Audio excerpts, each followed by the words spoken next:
A cutting ribbon ceremony was held as the Museum of Technology in the Ukrainian city of Zaporizhia expands its collection. Across 2 floors, a huge range of retro vehicles, at least 200 in total. Over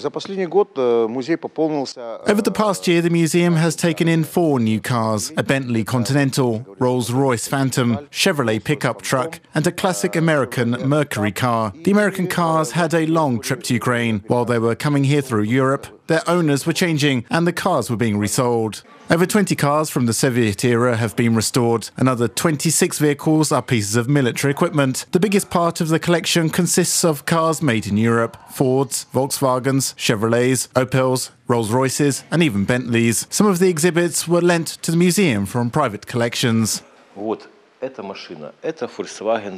This is the Volkswagen T2, a minibus. It's one of the cars from my collection. I have an entire set of Volkswagens, a Beetle, an old transporter. People come back here. We promote cars and the unique history of the European automotive industry.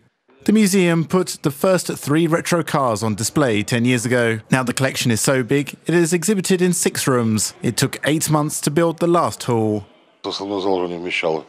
The main hall was no longer able to fit all the vehicles which we'd like to store. There were difficulties with welcoming tourists. That's why we decided to expand. We're already in the top 20 of the leading technical museums in Europe. We keep in touch with our colleagues, we work with them, and try to keep up with the leading technical European museums.